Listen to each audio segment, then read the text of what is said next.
अस्सलाम वालेकुम वरहमतुल्लाहि वबरकातुहू। Dear viewers, welcome back in Kasuri info. जो चीज़ हम डिस्कस करने जा रहे हैं वो है ओलंपिक्स। ओलंपिक्स क्या है, इसकी डिफरेंट जो टाइप्स हैं उनके बारे में बात करेंगे, ओलंपिज्म के बारे में बात करेंगे और बात करेंगे ओलंपियाड के बारे में। फर्स्ट ऑफ ऑल हम डिस्कस करते हैं what is Olympics. Olympics is the international sporting events featuring summer and winter sports competition. ठीक है, स्पोर्ट्स के जो कंपटीशन होते हैं इंटरनेशनल लेवल पे उनको कंडक्ट कराने का एक इदारा है।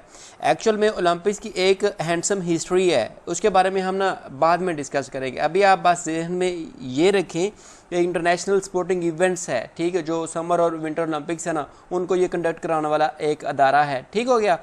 अब जी हम बात करते हैं व्हाट इज़ ओलंपिज्म।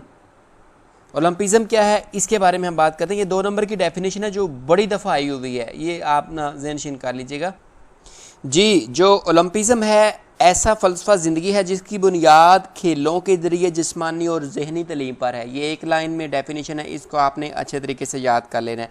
ठीक है, अब बात करते हैं what is olympiad. Olympiad Olympic खेलें हर 4 साल बाद मुनक्कद होती थीं और लैब साल में मुनक्कद होती थी। इन 4 सालों के दरमियानी वक्फे को ओलंपियाड हम कहते हैं। ये भी 2 नंबर की डेफिनेशन है जो कि बारहा आ चुकी है। ये दोनों डेफिनेशन को अच्छे तरीके से आपने जहन नशीन करना है। अब जी ओलंपिक्स की जो 2 मेजर टाइप्स हैं, फर्स्ट वन इज़ एंशियंट और second one is modern Olympics. सबसे पहले हम डिस्कस करते हैं एंशियंट ओलंपिक्स के बारे में। एंशियंट मीन्स कदीम पुरानी ओलंपिक्स। इसके बारे में ना, इसकी हिस्ट्री के बारे में थोड़ा सा हम जान लेते हैं। ये जी ओलंपिक्स का जो आगाज़ हुआ है ना, एक्चुअल में यूनान से हुआ है। ठीक हो गया, यूनान से जो एंशियंट ओलंपिक का आगाज़ हुआ है और कौन सी डेट को हुआ है, 776 से ऑनवर्ड ये ओलंपिक्स कदीम ओलंपिक्स होती आ रही हैं। ठीक हो गया। तो इसमें जी यूनान वालों का एक मेजर पार्ट है गेम्स को परवान चढ़ाने में। इसको इस अंदाज में वो पेश कर रहे हैं कि अहले यूनान जो है ना, उनका एक अकीदा था किस तरह का कि उनका जो जिस्म है और जो जहनी सलाहियतों को परवान चढ़ाने में मशगूल रहते थे। ठीक हो गया। और उनकी ना अपने आप को बिल्ड अप करने की बड़ी ही ज़्यादा दिलचस्पी थी उनकी। अहले यूनान क्या करते थे कि वो जिन लोगों की पूजा करते थे ना, वो देवता थे और उनमें जो मोस्ट इम्पोर्टेंट देवता है वो ज़ेवस है। ठीक हो गया, यानी कि सारे देवताओं का जो बड़ा है उनके अकीदे के अकॉर्डिंग उसको खुश करने के लिए ना वो डिफरेंट टाइप्स की एक्टिविटीज़ करते थे, जिस्म को ज़्यादा खूबसूरत बनाते थे, मसल्स को बिल्डअप करते थे। उनका एक अकीदा ये था कि हमारा जो जिस्म है, हमारी बॉडी है, जितनी ज़्यादा खूबसूरत होगी, फिटनेस में जितनी बेहतर होगी, बेहतरीन स्किल्स की हामिल होगी, तो उनका जो देवता है ना वो खुश होगा। खुश होगा तो जो आफात हैं, बीमारियां हैं, उनसे वो अहले यूनान महफूज रहेंगे। ये एंशियंट ओलंपिक की बात हो रही है। ठीक है। मज़ीद इसमें ना डिफरेंट टाइप्स की डिफरेंट स्टोरीज़ हैं। एक आधी स्टोरी मैं आपसे ना डिस्कस कर लेता हूँ। कहानी ये है जी, स्टोरी इनकी ये है कि इनके यहाँ जो बच्चा माजूर पैदा होता था उसको ये क्या करते थे, एक यूनान में मशहूर पहाड़ है को जे टाइटस, उसके ऊपर जाके ना उस बच्चे को, माजूर बंदे को ऊपर से नीचे गिरा देते थे और उसकी डेथ हो जाती थी। इनके अकीदे के मुताबिक ये था कि अगर हम माजूर होंगे, लागर होंगे, हमारा जो जिस्म है खूबसूरत नहीं होगा, तो जो हमारा देवता है, ज़ेवस देवता है, वो नाराज़ होगा तो परेशानियाँ आएंगी, मसाइब आएंगे। ठीक हो गया। ये इस तरह की इनकी मन गढ़ंत कोई स्टोरीज़ हैं जिससे ये ओलंपिक्स का आगाज़ हुआ। इसमें ना इनकी डिफरेंट ट्रेडिशन थी, डिफरेंट इनकी कंडीशन थी, डिफरेंट टर्म्स एंड रूल्स से, लेकिन आज के जो रूल्स हैं गेम्स के, इनसे टोटली डिफरेंट थे। उन 2-4 रूल्स को हम देख लेते हैं जी। एंशियंट ओलंपिक्स में जो पार्टिसिपेशन के रूल्स थे, अगर किसी ने गेम में पार्टिसिपेट करना है, हिस्सा लेना है, तो उसके डिफरेंट रूल्स थे। फर्स्ट वन ये थे कि आम खेलों में सिर्फ आज़ाद मर्दों और लड़कों को शिरकत की इजाज़त होती थी, यानी कि आज़ाद जो होते हैं, जो कैदी होती हैं, वो उसमें पार्टिसिपेट नहीं कर सकते थे। सेकंड वन इज़ गुलामों और नौकरों को सिर्फ रथ दौड़ में शिरकत की इजाज़त होती थी। रथ दौड़ आसम थे, वो जो तांगा होता है एक पुरानी किस्म का, उसको ना 2, 4, 5, 10 लोग ऊपर के खींचते थे विदाउट वो जो कहते हैं हॉर्स, ठीक हो गया। तो वो जल्दी वो रथ को और रेडी को जल्दी एक पॉइंट से दूसरे पॉइंट पे ले जाते थे, वो विनर करार देते थे। मज़ीद इसकी रवायत ये थी, इसके रूल्स ये थे, ख़वातीन को मुकाबले देखने और मुकाबलों में हिस्सा लेने की हरगज़ इजाज़त नहीं थी। खिलाफवर्जी करने पर इन्हें वो जो को जे टाइटस पहाड़ के ऊपर जाके ना उससे नीचे गिरा दिया जाता था, ठीक हो। ये भी एक इसकी रवायत है इसके रूल से। ये हम ना कदीम ओलंपिक से बात कर रहे हैं। मज़ीद ये कि तमाम खिलाड़ियों की हलफ उठाना पड़ता था कि वो इन खेलों के तमाम कवायद ज़वाबत का एहतराम करेंगे।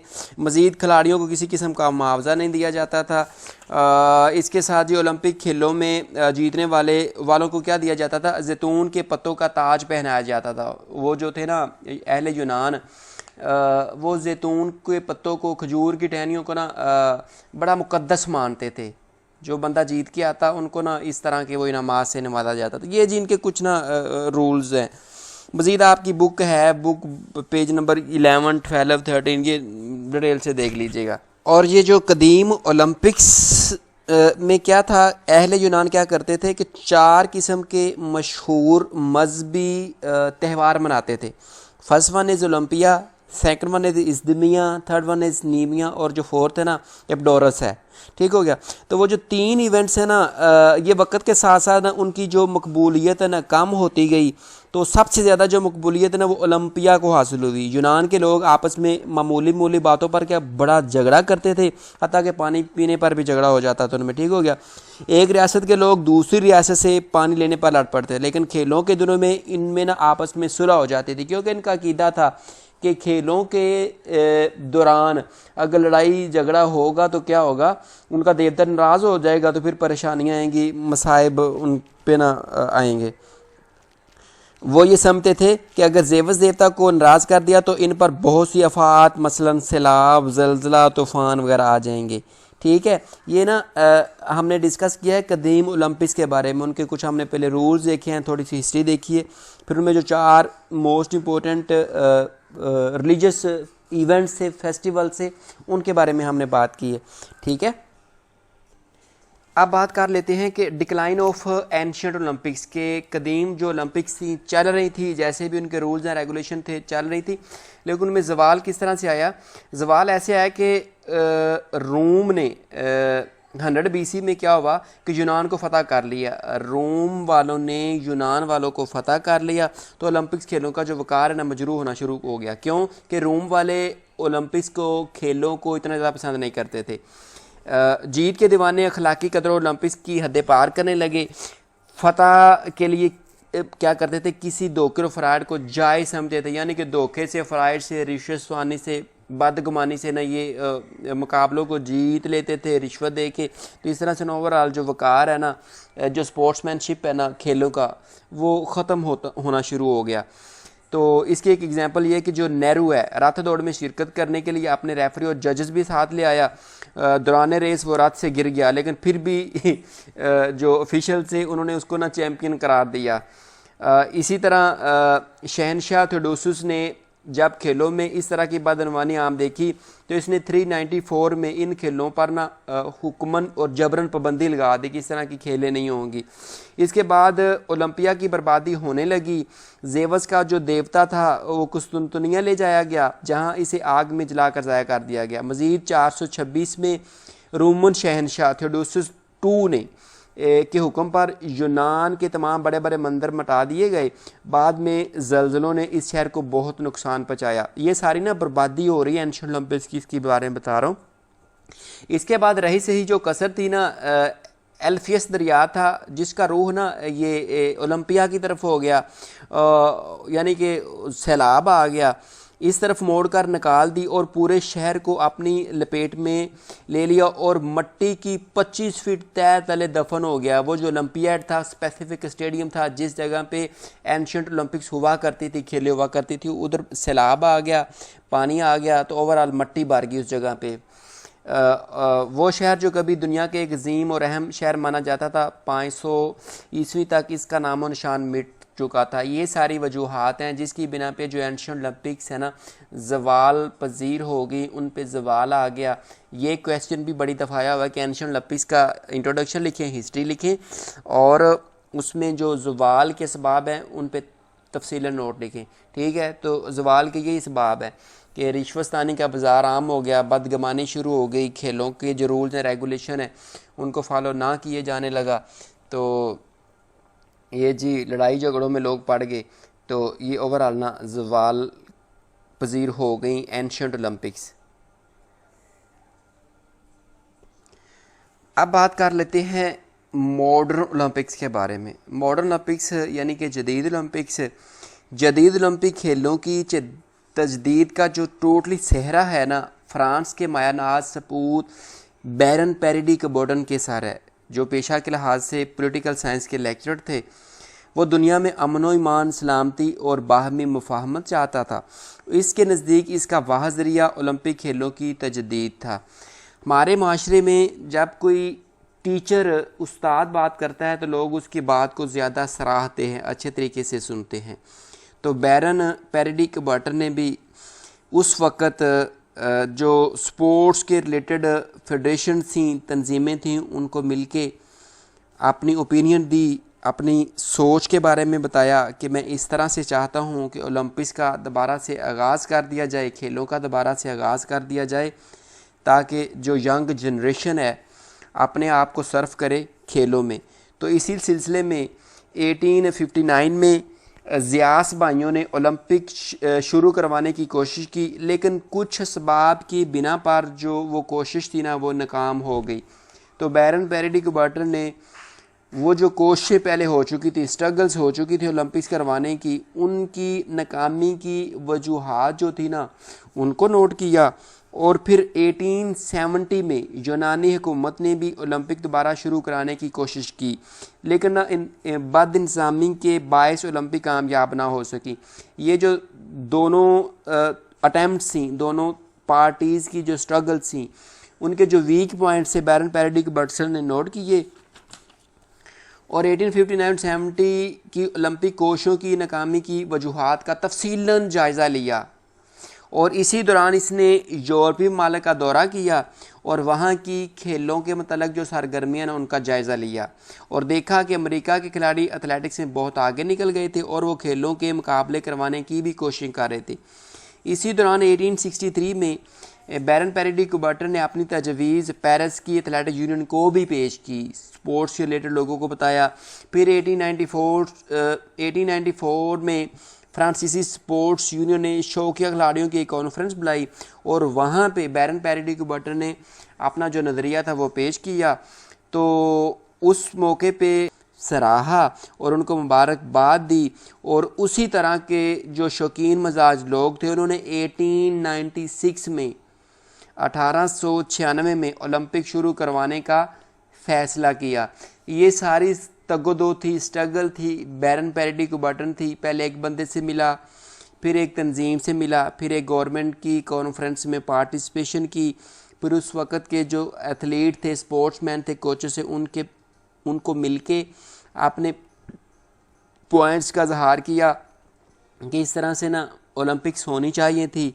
फिर तमाम प्लेयर्स ने इनकी हाँ में हाँ मिलाई और इन सारों ने कोशिश की, फ़ैसला किया कि 1896 में हम दोबारा से ओलंपिक्स शुरू करवाते हैं। चूँकि बैरन पेरिडी कबर्टन इससे पहले जो होने वाली ओलंपिक्स थी उनकी नाकामी की वजूहात का अच्छे तरीके से जायज़ा ले चुके थे और जो एडवांस कंट्रीज़ उस वक्त ओलंपिक्स करवा रहे थे जस्ट लाइक अमेरिका, उनकी जो कामयाबी थी उसके भी पॉइंट्स मैन नोट कर चुके थे, उनकी गेम्स को देख चुके थे। इन सारी चीज़ों को मद्देनज़र रखते हुए 1896 में इन्होंने ओलंपिक्स को करवाने का फ़ैसला किया और उसी फ़ैसले में ये तय पाया कि उस कमेटी का जो सदर होगा वो बैरन पेरिडी कबर्टन ही होगा। तो 1896 में ओलंपिक खेलों को बाकायदा शुरू कराने का फ़ैसला किया गया और इसमें यह भी फ़ैसला किया गया कि ये खेलें हर 4 साल के बाद मुनक्कद होंगी और इसमें दुनिया के बड़े बड़े मुल्कों में ओलंपिक करवाई जाएगी। बैरन पेरिडी कबर्टन का ये जो ख्वाब है ना, ये कंप्लीट हुआ। एक फ्रांसीसी शख्स मचल ब्रेल, इसने एक तारीखी वाक़े की बिना पर जदीद ओलंपिक में सबसे अजीम मुकाबले मैराथन दौड़ का इजाफ़ा किया, ठीक है। और ब्रेल ने इस दौड़ के लिए ट्रॉफी भी पेश की। ये जो सारी मैंने आपको स्टोरी सुनाई है, ये बैरन पैरेडी कुबर्टन की तगो-दो है, स्ट्रगल है, कोशिश है ओलंपिक्स के आगाज़ की। तो इस ओलंपिक को कहते हैं मॉडर्न ओलंपिक्स। तो पहली ओलंपिक्स कब हुई? मॉडर्न ओलंपिक्स 1896 में हुई, एथेंस में हुई। और ये खेलें बड़ी हद तक कामयाब रहीं। कामयाब क्यों रहीं? क्योंकि बैरन पैरेडी कुबर्टन ने नाकामी की वजूहात को, नाकामी के पॉइंट्स को अच्छे तरीके से नोट किया था और उस नाकामी को दूर किया था जब उसने प्रैक्टिकली 1896 में ओलंपिक्स का आगाज़ किया, ठीक है। तो 1896 में पहली मॉडर्न ओलंपिक्स हुई जो कि यूनान के शहर एथेंस में हुई। उसमें जो तकरीबन 14 मुल्कों ने पार्टिसिपेट किया था। उसमें जो इवेंट्स थे अप्रोक्सीमेटली 43 इवेंट्स उस वक्त करवाए गए थे। और जो उस वक्त का गोल्ड मेडलिस्ट कंट्री था वो अमेरिका था, सिल्वर जिसको अवार्ड किया गया यूनान, और ब्रॉन्ज जिसको दिया गया वो कंट्री जर्मनी है, ठीक है। तो 1896 के हर 4 साल बाद, फिर 1900 में, 1904, 1908, 1912, हर 4 साल बाद मॉडर्न ओलंपिक्स होती रहीं। ये तो हो गया कि एक जनरल सा बैकग्राउंड के मॉडर्न ओलंपिक्स किस तरह से स्टार्ट हुई, ठीक है। अब मॉडर्न ओलंपिक्स में कुछ ट्रेडिशंस हैं, जैसे हमने एंशिएंट ओलंपिक्स में देखी थी। अब मॉडर्न ओलंपिक्स में भी कुछ रवायात हैं जो आज तक चली आ रही हैं। फर्स्ट वन इसमें ना ओलंपिक्स मोटो है। मोटो 3 ऐसे वर्ड्स हैं लातीनी ज़बान के, सीटीएस, आल्टियस और फोर्टियस। इनका मतलब है फास्टर, हायर और स्ट्रोंगर, यानी कि कोई भड़कता हुआ पुरमगज़ जोशीला जुमला जो कि मौका माल के मुताबिक हालात की तर्जुमानी करता हो, ठीक है। ये एक ओलंपिक्स का मोटो रखा गया, सीटीएस, आल्टियस और फोर्टियस, ठीक है। इस मोटो का जो इस्तेमाल है ना 1894 में जो इंटरनेशनल ओलंपिक कमेटी का क़याम हुआ था उसमें इस मोटो को पेश किया गया था। सेकंड जो ट्रेडिशन है वो रिंग्स एंड फ्लैग्स यानी कि ओलंपिक्स फ्लैग है। आपने देखा होगा जब इवेंट्स होते हैं खेलों के तो उसमें ना एक फ्लैग लहराया जाता है जिसका जो बैकग्राउंड होता है टोटल वाइट होता है और 5 रिंग्स होती हैं। रिंग्स का जो कलर होता है ब्लू, येलो, ब्लैक, ग्रीन और रेड होता है। यानी कि ये जो 5 डिफरेंट कलर्स हैं एक्चुअल में ये रिप्रेजेंट करते हैं 5 डिफरेंट जो कॉन्टिनेंट्स हैं, बर आज़म हैं, उनकी ये नुमाइंदगी करते हैं। और ये ओलंपिक्स फ़्लैग 1912 में जो स्टॉकहोम में ओलंपिक्स के बाद बैरन पैरेडी कुबर्टन ने ये जो झंडा है ना ये डिज़ाइन किया था। ये वाहिद ओलंपिक्स खेल ऐसे थे जिनमें 5 बर आज़मों के खिलाड़ियों ने शिरकत की। 1916 के ओलंपिक्स खेलों में दायरों वाला ये जो झंडा है ब्लू, येलो, ब्लैक, ग्रीन और रेड और रिंग्स वाला झंडा है ये इस्तेमाल किया जाना था, लेकिन वर्ल्ड वार 1 की वजह से ये ओलंपिक्स ना हो सकी। और ये 1920 में बेल्जियम के शहर एंटवर्प में जो ओलंपिक्स हुई तब ये झंडा पहली दफ़ा लहराया गया। ये भी एक ट्रेडिशन बन गई। First one is motto, second one is flag, third one is Olympic anthem है, यानी कि ओलंपिक का तराना है जो कि ओलंपिक स्टार्ट होती है ना तो ये स्टार्ट में एंथम को चलाया जाता है। ये जो एंथम है ये कोस्टस प्लमस जो बंदा है ना इसने ये लिखा है। 1896 में लिखा गया था। किसने लिखा है? कोस्टस प्लमस ने लिखा है। और उसकी जो धुन है किसने बनाई है? स्पायरोस समरास एक बंदा है, इसने ये कंपोज की है। मज़ीद 1956 के ओलंपिक्स तक ये तराना मुख्तलिफ धुनों का इस्तेमाल होता रहा है, लेकिन 1960 से आज तक समरास और प्लमस का तैयार किया गया तराना और धुन हर ओलंपिक के लिए सरकारी तराना के तौर पर गाया जाता रहा है, ठीक है। तो ये आपको पता होना चाहिए कि किस बंदे ने ये कौन मुसन्नफ़ है इस तराने का और इसका कौन कंपोज़र है। इसके बाद एक और जो ट्रेडिशन चली आ रही है चौथी, वो है ओलंपिक टॉर्च है। आपने अक्सर देखा होगा जब ओलंपिक्स की इनॉग्रेशन होती है, ओलंपिक्स का इफ्तिताह होता है, तो शमें रोशन की जाती हैं, शोले रोशन किए जाते हैं। तो ये भी एक रस्म है। ओलंपिक फ्लेम या ओलंपिक टॉर्च की जो रवायत है ना, ये 1928 के एम्स्टर्डम में होने वाले जदीद ओलंपिक्स खेलों में दोबारा मुतारफ़ करवाई गई थी, यानी 1928 में मुतारफ़ करवाई गई थी और तब से आज तक ये रवायत कायम है, चली आ रही है। ओलंपिक शोला जो है, ओलंपिक फ्लेम ओलंपिया में हीरा नाम का जो टेंपल था, मंदिर था, उसके सामने से जलाया जाता है। नेक्स्ट इसकी जो रवायत है वो रिलीज़ ऑफ डोव्स है, यानी कि अमन के तौर पर जो कबूतर या फाख्ताओं को छोड़ा जाता है ओलंपिक स्टार्ट करने से पहले। मशर रोशन करने के बाद अमन की लामत के ऊपर डोव छोड़े जाते हैं। ऐसा सबसे पहले 1896 में हुआ, फिर 1920 के बाद आज तक ये ओलंपिक्स की इफ्तिताही तकरीब का बाकायदा हिस्सा है। अगर आपने कभी ओलंपिक्स का इफ्तिताह देखा हो तो ये सारी जो ट्रेडिशंस है ना, इनका इस्तेमाल आज भी किया जा रहा है। ये सारी चीज़ों का आपको पता होना चाहिए। Next one is Olympic oath है। ओलंपिक ओथ भी 1920 में ना ये सबसे पहले हलफ लिया गया था, यानी कि एक किस्म का हलफ है जो कि अंपायर से प्लेयर से लिया जाता है। तो ये 1920 की जो ओलंपिक्स ना, एंडवर में ओलंपिक्स हुई थी, उससे ऑनवर्ड ये ओथ चली आ रही है। और सबसे पहले जो ओलंपिक ओथ ली गई ना 1972 में ली गई थी। तो इसके कुछ स्पेसिफिक अल्फाज हैं बुक के ऊपर लिखे हुए, वो देख लीजिएगा। ये जी सारी चीज़ें हैं जो हमने डिस्कस की, इनको ध्यान से सुनिएगा, मेन पॉइंट्स लिख लीजिएगा। आपकी जो बुक है प्रोफेसर जाफर हुसैन जग साहब की science of track and field, इसका जो पहला चैप्टर, इसमें जो मेन चीज़ें थी वो हमने डिस्कस की है, ठीक है। इसमें हमने ओलंपिक्स के बारे में बात की है, एंशियंट ओलंपिक्स के बारे में बात की है, फिर हमने मॉडर्न ओलंपिक्स के बारे में बात की। एंशियंट ओलंपिक्स में जो उसकी हिस्ट्री, उसके बारे में हमने थोड़ा सा इसका टचअप लिया है और उसकी जो ट्रेडिशन थी उसके बारे में बात की है। ओलंपिज़म के बारे में बात की, ओलंपियाड के बारे में बात की। फिर हमने मॉडर्न ओलंपिक्स को पकड़ा है, बैरन पैरिडिक बर्डन के बारे में हमने बात की है। फिर इसकी जो उसकी जो स्ट्रगल्स थी ओलंपिक्स को दोबारा से स्टार्ट करवाने थी, उसके बारे में बात की है। इसके बाद हमने बात की आजकल जो मॉडर्न ओलंपिक्स में ट्रेडिशंस चली आ रही हैं, उनके बारे में हमने स्पेसिफिक उसके जो पॉइंट्स उनको हमने डिस्कस की है। तो इसमें से फर्स्ट चैप्टर में से आपके 2 से 3 शॉर्ट क्वेश्चन और एक लॉन्ग क्वेश्चन मस्ट होता है। बाकी आप बुक आपके पास है, डिटेल से पढ़ लीजिएगा। So thank you so very much. मिलते हैं एक अगली लेक्चर के साथ, अगली वीडियो के साथ। दुआ में याद रखिएगा। अल्लाह हाफिज़।